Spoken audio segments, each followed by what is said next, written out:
Youn Souzri, bonjour, merci d'avoir accepté l'invitation de Naïda Tech.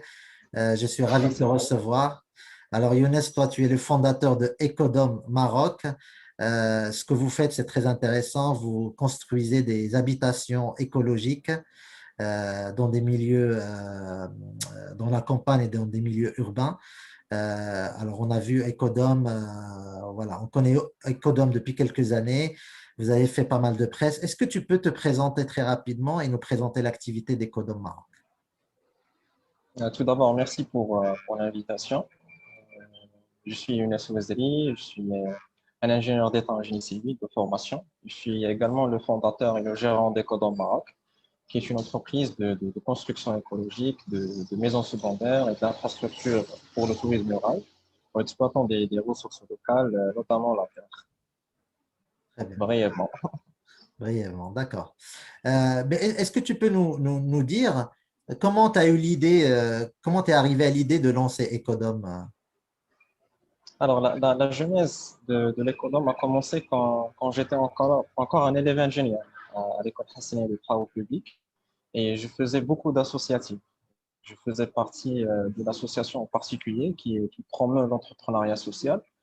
Et vu que notre vocation était l'aide à travers la création de projets d'entrepreneuriat social et notre formation était orientée BTP, construction et génie civil, on s'est focalisé sur la problématique de l'habitat insalubre, en essayant de proposer un concept qui est à la fois moins cher, abordable et qui garantit la dignité des gens qui vont y habiter. Et on a fait des recherches sur ce que faisaient nos ancêtres auparavant par rapport à tout ce qui est construction en terre, notamment dans les régions du Sud. Et on a fait également d'autres recherches par rapport à ce qui se faisait actuellement, par rapport à tout ce qui est développement de techniques de coffrage ou bien de techniques de stabilisation des matériaux naturels. Et on est tombé sur les travaux d'un architecte irano-américain qui s'appelle Nader Khalidi, qui a développé une technique de construction euh, puisée dans le domaine du militaire. Ça consiste à utiliser des sacs pour la création des abris dans les guerres. Et l'architecte l'a adapté par rapport à la création d'habitats de recours ou bien d'habitats euh, qu'on peut rapidement construire s'il y a un sinistre, s'il y a par exemple une catastrophe majeure. Et on a rassemblé tous ces éléments de telle façon qu'on puisse proposer un produit qui s'adapte à la culture marocaine, au contexte marocain. Et c'est de là d'où est née l'idée d'Ecodom Maroc, telle qu'elle est connue aujourd'hui. D'accord, très bien. Et moi, je sais que donc ça fait 5 ans que vous existez, vous avez fait pas mal vous avez pas mal de clients et vous avez pas mal évolué dans votre manière de construire vos habitations. Est-ce que tu peux nous parler un petit peu des avancées dans ce domaine-là? Comment vous construisez les écodomes et quels matériaux vous utilisez et quelles sont les innovations que vous avez créées? Alors, si on compare le premier Ecodom avec le dernier Ecodom, il y a une grande différence, notamment par rapport à la conception. On arrive actuellement à combiner entre différents matériaux, différents esprits de conception en partant de formes régulières vers des formes irrégulières, notamment l'élément en dents. Et il y a d'autres innovations qui relatent à l'adaptation de la construction en terre en général par rapport aux différents climats. Actuellement, grâce à nos formulations des enduits extérieurs en terre, on arrive à adapter ce genre de construction dans des climats autres que l'aride et le semi-aride, notamment dans des climats agressifs, auprès de la mer, auprès des rivières, dans les altitudes, en pleine montagne. Et on a eu pas mal de références dans ce sens, un peu partout dans les régions du Maroc, qui prouvent la ténacité de ces enduits et qui garantit euh, une ambiance assez exploitable par rapport à ceux qui fréquentent ce genre d'infrastructure. D'accord. Et vous utilisez quoi comme matériaux? Est-ce que c'est des matériaux qui sont de la terre naturelle, qui est en local? Comment vous faites vos habitations? Alors, notre vocation principale, c'est l'exploitation de la terre locale.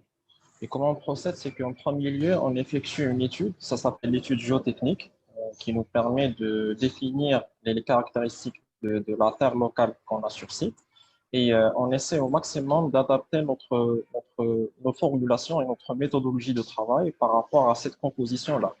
Donc, il se peut qu'on travaille avec des terres argileuses, comme il se peut qu'on travaille avec des terres sableuses, siteuses, et chaque composition a sa propre formulation pour en créer une infrastructure qui est pérenne et qui est stable.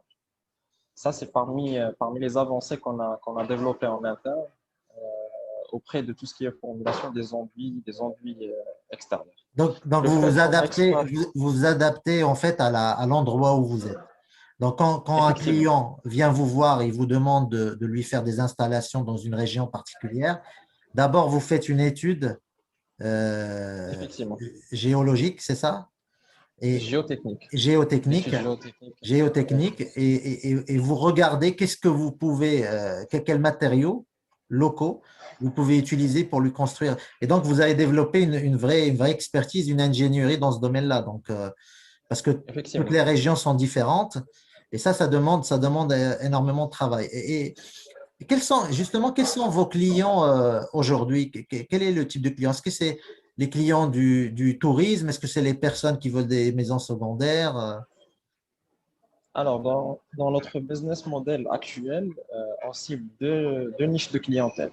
La première niche, ce sont les propriétaires de fermes qui veulent les aménager d'une manière la plus écologique possible. Nous intervenons dans la partie construction de l'habitat, en leur créant un habitat secondaire. Et la deuxième niche, ce sont les investisseurs dans l'écotourisme. C'est par rapport à tout ce qui est création d'écologes, d'hôtels qui s'incrustent dans le paysage naturel sans pour autant nuire à ces différents potentiels. D'accord, donc c'est les deux typologies de clients que vous avez aujourd'hui. Pour D'accord. le moment. Et on est en train de développer d'autres niches qui relatent de tout ce qui est développement des zones rurales par le biais des associations locales, que ce soit dans le sens où on peut créer des infrastructures dédiées le préscolaire, dédiées la santé, dédiées à différentes thématiques qui relatent des besoins vitaux de la population locale. Et c'est en cours de développement. On a eu quelques premières expériences, mais c'est toujours en cours de développement. D'accord, très très bien. Euh, alors, aujourd'hui, moi je suis une personne, j'ai envie de construire une maison et un écodome et comme habitation secondaire. Quel est le ticket entrée pour avoir justement une habitation dans voilà, dans la campagne? Je veux avoir mon habitation secondaire et je fais appel à Ecodome. Quel est le ticket d'entrée pour avoir une installation ou une habitation Ecodome aujourd'hui? C'est la question que se pose tout le monde. Alors, par rapport à tout ce qui est chiffrage de l'économe, on chiffre par mètre carré. Et OK. ça dépend en général de trois paramètres. Le premier paramètre, c'est la fameuse étude géotechnique. C'est pour avoir une idée sur la composition de la terre locale et de la méthodologie avec laquelle on va la travailler. Le deuxième paramètre, c'est par rapport à l'accessibilité du terrain. C'est pour déterminer la logistique qu'on va déployer dans la phase de l'exécution. Et le troisième paramètre, c'est par rapport à la finition. Est-ce qu'on part sur une finition de standing, de moyen standing ou bien de haut standing, tout en restant sur des finitions qui sont typiquement traditionnelles, typiquement marocaines. Pour avoir un ordre de grandeur, pour le standing normal, ça débute à partir de 2100 dirhams de mètre carré en hors-taxe pour un produit fini. Le moyen standing, ça débute à partir de 3500 et le haut standing à partir de 4500. Comme il y a la possibilité de combiner entre les trois standings, de telle façon à avoir une construction avec un rendu esthétique assez joli et qui s'adapte parfaitement au budget du maître d'ouvrage qui veut investir dans son propre projet. Très bien, c'est très clair. Génial, génial. Est-ce que vous avez profité justement, parce qu'on l'a dit auparavant, ça fait maintenant 5 ans que vous existez, vous avez fait pas mal de chemin. Est-ce que vous avez participé à des programmes d'accompagnement, des aides de l'État, des choses comme ça, pour vous développer? Et alors, si vous en avez profité, ben, lesquels? Et qu'est-ce que ça vous a apporté dans votre développement? Oui, on a bénéficié de pas mal de programmes, que ce soit étatiques ou de la part des organismes étrangers, peut-être les deux programmes les plus marquants. Il y a le programme développé par Réseau Entreprendre avec la CCG, la Caisse centrale de garantie, qui consiste à octroyer un produit qui s'appelle InnoStart. Ok, InnoStart, c'est un prêt d'honneur avec certaines conditions. C'est en général un crédit à taux zéro, avec un an de différé remboursable sur 4 ans. Dans notre cas, on a reçu 250 000 dirhams comme prêt et qu'on a commencé le remboursement après un an de différé, qui nous a permis de travailler sur le plan d'investissement qu'on a communiqué à la CCG. Et ça traitait principalement de l'investissement dans tout ce qui est matériel, de formation de personnel, d'établissement d'un plan de communication, un plan de marketing. C'est en gros un investissement qui avait comme vocation de booster l'activité d'Ecodon Maroc et de générer des premiers clients. Le deuxième programme, c'était avec Bidea à Casablanca, en collaboration avec la Fondation OCP. C'était un financement en deux types, une partie en subvention, une partie en prêt d'honneur, qui avait presque la même vocation et qui venait, dans notre cas à Ecodom Maroc, compléter le plan d'investissement qu'on a communiqué en premier lieu à la CCG. d'accord, très bien. Dans le domaine du BTP, en termes d'investissement, c'est un petit peu colossal par rapport à d'autres secteurs, tels que les secteurs qui Exactement, relèvent de tout ce qui est services. ça demande un peu plus d'investissement parce que vous avez du matériel à acheter, vous avez des choses, Effectivement. des investissements un peu plus importants. Moi, la question que je veux te poser, c'est parce que vous êtes une start-up, mais Oui. vous êtes une start-up un peu sociale aussi. Est-ce que c'est difficile pour une start-up? Alors, tu l'as dit, hein, vous êtes déjà dans le bâtiment, c'est difficile d'avoir des investissements. Mais est-ce que quand on est encore une entreprise sociale, on se définit ainsi, est-ce que c'est encore plus dur peut-être d'avoir des investissements beaucoup plus importants, des investissements que les startups technologiques classiques peuvent avoir? Est-ce que ça, c'est quelque chose que tu remarques ou pas du tout? Peut-être la partie la plus délicate par rapport au fait qu'on soit une start-up sociale, c'est au niveau de tout ce qui est fisc. Même si on fait même si on a une vocation sociale, on est considéré comme une entreprise à but lucratif. Donc, par rapport à tout ce qui est taxation, la TVA, l'IS, l'IR, la taxe professionnelle, on est considéré comme étant une entreprise qui génère des gains et qui est éligible au paiement des différentes taxes. Sinon, l'impact social ou bien l'impact social et environnemental, ça reste une vocation en interne.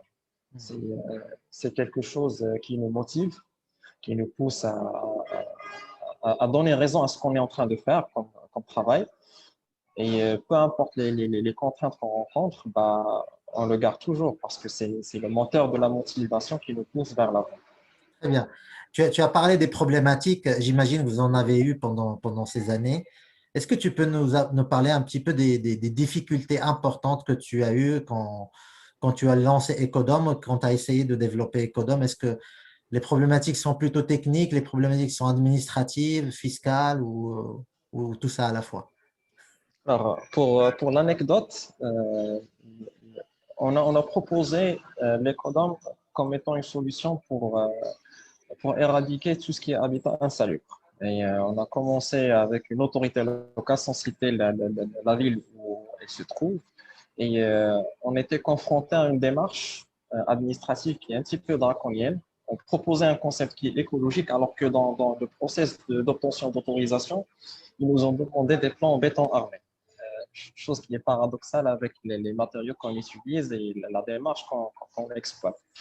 Mais en parallèle, on faisait une campagne de publicité, de communication sur les différents avantages de ce concept. Il s'est avéré qu'il a un grand potentiel dans tout ce qui est développement des zones rurales.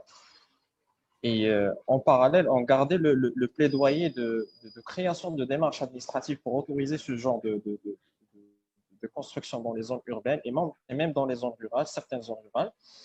Et en 2014, il y a eu l'établissement de la nouvelle réglementation, la RCPT. OK, C'est la réglementation de construction parasismique en terre qui avait comme vocation la, la rénovation des monuments historiques et la restauration des anciennes maisons en pisé. OK. Et cette réglementation contient une panoplie de normes et de règles de conception pour les nouvelles constructions en terre. Donc, ça nous a servi comme un support réglementaire pour qu'on puisse défendre nos demandes d'obtention d'autorisation de construction pour ce genre de projet. Et par la suite est venue la RTCL, qui est la réglementation thermique de construction au Maroc. C'est une réglementation qui traite de l'efficacité énergétique dans les bâtiments. Et par la bonne coïncidence ou la bonne chance, soi-disant, Ecodom Maroc fait partie des concepts qui consomment un minimum d'énergie par rapport à tout ce qui est chauffage et climatisation. Et c'était la vocation principale de cette réglementation. Donc, en combinant entre la RCPT, qui est la réglementation de construction parasismique en terre, et la RTCL, la réglementation de construction thermique au Maroc, on avait un argumentaire assez solide pour qu'on puisse autoriser des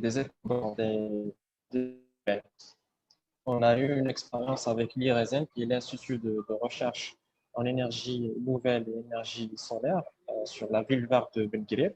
On a construit 3 maisonnettes en terre en exploitant la technologie de construction en écodome.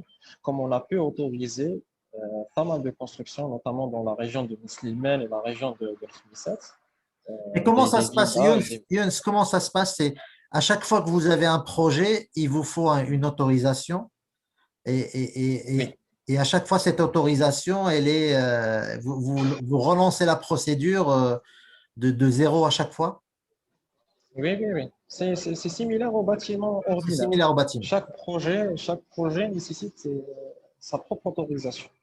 Mais actuellement, ça commence à se débloquer parce que on a des exemples des régions où on a autorisé. Donc, si on part sur une nouvelle région, bah, ils n'ont qu'à se fier à l'expérience qu'on a réalisée dans telle ou telle région. Donc, Mais il y a un support. vous n'avez pas besoin de demander des autorisations particulières au vu des matériaux que vous utilisez. Vous êtes comme le bâtiment, vous avez besoin d'une autorisation de construction. Effectivement. Oui. D'accord. Younes, quelles sont les perspectives de développement de Ecodom Maroc? Là, vous avez une vingtaine de clients, tu m'avais dit, une vingtaine de références. Est-ce que l'objectif, j'imagine d'abord, c'est de se développer partout au Maroc? Est-ce qu'il y a des perspectives de développement en Afrique, par exemple? Oui, effectivement. Bah, parmi les objectifs de développement, il y a bien évidemment qu'on se développe sur le marché local, qu'on maîtrise les différentes contraintes au Maroc. Et par la suite, tout ce qui relate du scaling, on compte le faire en premier lieu dans le continent africain et par la suite partir vers le Moyen-Orient. Ces deux régions en particulier, parce que historiquement parlant, ce sont des régions qui partagent un patrimoine de construction en terre très riche. Juste le fait qu'on partage ce genre de patrimoine, ça constitue un terrain très fertile pour le développement de ce genre de concept, que ce soit en exploitant l'écodome ou autre technologie de construction en terre. D'accord, très bien. Donc le Maroc, ensuite, vous essayez de voir comment vous vous développez en Afrique et par opportunité aussi au Moyen-Orient avec cette proximité culturelle et cet historique de construction de terre. Il y a des marchés à Effectivement. prendre dans ce domaine-là, notamment dans le domaine touristique aussi. Est-ce que pour faire tout ça, hein, pour vous développer, il faut vraiment de l'investissement, en tout cas pour aller très vite, il vous faut beaucoup d'investissement. Est-ce qu'aujourd'hui, vous vous développez juste de manière organique ou bien vous commencez à regarder, est-ce que vous pouvez avoir des investisseurs importants dans votre startup? Avant qu'on sollicite de l'investissement, il faut créer des références, il faut créer des brevets, des patentes qui peuvent augmenter la valorisation de l'entreprise, qui peuvent servir comme un argumentaire assez solide pour qu'on puisse négocier l'offre qui va servir nos objectifs et non pas les objectifs de l'investisseur. Il faut que ce deal soit un deal win-win et pour l'entreprise et pour l'investisseur, tout en ayant des bases solides. Donc, très bien. Donc, très bien. L'idée, c'est effectivement d'être armé le plus possible avec des références, avec de la propriété intellectuelle, des choses comme ça, avant d'aller voir les investisseurs et essayer voilà, d'avoir du financement. Il faut le rappeler, hein, il faut avoir de l'argent, mais il faut bien choisir aussi ses investisseurs. Il faut choisir les investisseurs qui vont vous pousser le plus possible et vous aider à vous développer. Est-ce que, Effectivement. est-ce que du coup, vous allez vous développer un peu partout? Est-ce que tu peux quel conseil tu donnerais aux entrepreneurs marocains qui veulent se lancer? Ça sera ma dernière question. Bah, il faut se lancer, il ne faut pas attendre. Tout court. Donc, quand on a une idée, on se lance et on Oui. regarde les problèmes Et petit à petit, un par un, on les la- résout un par un. l'apprentissage se fait sur le tas. C'est en mettant la main sur la pâte qu'on se décide si l'idée est bonne ou pas, si le projet est prometteur ou pas. Mais en restant comme ça dans son petit coin et rêver dans son petit coin, ça sert à rien. Très bien, Younes, merci beaucoup. J'étais ravi de te recevoir et on va prendre des nouvelles de temps en temps de Ecodom.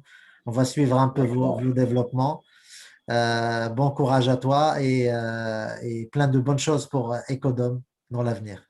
Merci. Merci beaucoup. Merci beaucoup. Merci. À la prochaine. À la prochaine. Au revoir.